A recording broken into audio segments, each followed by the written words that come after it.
Platinum Winner Sharing, the best contact center Indonesia 2023. Nah, jadi untuk kreativitas sendiri itu tadi sudah disampaikan sebelumnya bahwa pertama itu teman-teman bisa membidik dulu sasarannya, siapa nih yang mau di prospek seperti itu ya. Tentunya jika teman-teman menawarkan produk-produk yang tidak relate dengan pelanggannya, itu nanti akan menyebabkan closing deal-nya lebih sedikit seperti itu. Teman-teman juga persiapkan juga produk knowledge-nya, kemudian apa yang akan disampaikan itu harus benar-benar matang agar nanti ketika pelanggan tanya atau bertanya itu teman-teman tidak bingung apa aku harus jawab apa seperti itu ya.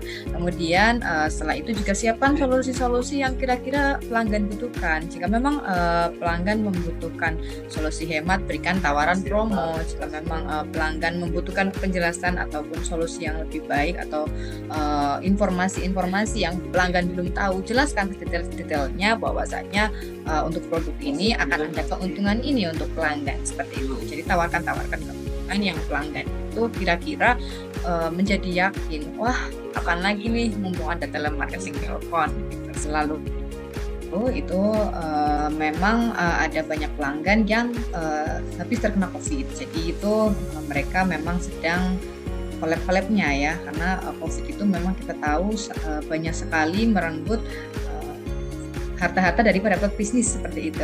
Nah, saat itu saya tawarkan promo tambah daya kepada seorang pemilik pengusaha roti ya untuk tambah daya. Namun karena memang saat itu pengusaha tersebut sedang tidak ada biaya sehingga otomatis langsunglah menolak tanpa basa-basi ya. Nah, kemudian dengan penolakan tersebut saya rasakan dulu nih, wah ini harus diberikan solusi yang memang beliau ini butuhkan. Nah, dari hal tersebut saya berikan solusi hemat. Solusi hematnya itu adalah tambah daya seharga 2.100 dengan membeli produk yang ada di PLN seperti itu. Jadi nanti untuk pelanggan pun mendapatkan sesuatu yang dia butuhkan sehingga prospek merasa oh iya saat ini ada kesempatan yang bagus, kapan lagi bisa memajukan usaha dengan biaya yang efisien seperti itu. Teman-teman biasanya kalau misalkan teman-teman mendapatkan penolakan itu kan pasti stres ya. Waduh, kok aku gagal terus nih, gimana nih gitu ya. Terus pasti ngerasa kayak nggak berguna kerja kok nggak dapat apa-apa gitu ya. Nah, teman-teman itu jangan langsung menyerah, validasi dulu, boleh validasi dulu. Oh it's okay, nggak apa-apa nih kalau misalkan aku belum bisa, mungkin besok bisa. Nah, untuk menghilangkan atau mengenyampingkan perasaan gagal tersebut, teman-teman itu bisa olahraga ya. Kalau aku sendiri olahraga itu sangat berpengaruh terhadap pengalihan rasa stres. Jadi kalau misalkan habis olahraga itu kan kita lelah. Nah, ketika teman-teman lelah itu pasti sudah nggak ada pikiran lagi untuk namanya overthinking ataupun pusing ataupun stres. Jadi nanti teman-teman langsung tidur, besok kembali bekerja dengan kondisi yang fresh, lupakan yang lalu-lalu. Kemudian jika memang masih stres, ulangi lagi dengan olahraga seperti itu.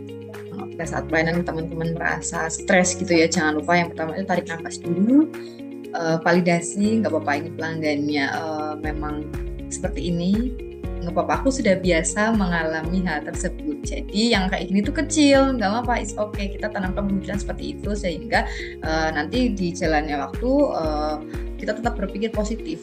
Utamanya itu adalah kuncinya positif ya. Jika memang kita berpikir positif, maka segalanya pun akan menjadi positif. Berbeda jika kita berpikiran negatif, maka akan menjadi negatif juga seperti itu. Jadi teman-teman jangan lupa untuk selalu berpikir positif, berpikir sehat agar nanti teman-teman juga tidak overthinking ataupun tidak merasakan down yang terlalu berlebihan.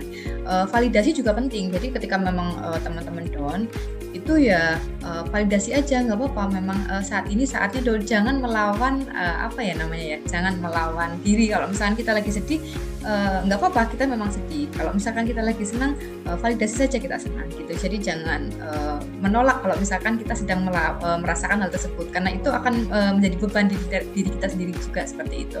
Jadi teman-teman ketika sedih validasi, kemudian kembali berpikir positif, tarik nafas yang panjang, jangan lupa selalu berpikir positif, karena berpikir positif itu adalah kunci teman-teman bisa menjadi tetap positif seperti itu ya. Paling itu Mbak Alia, jangan lupa berpikir positif.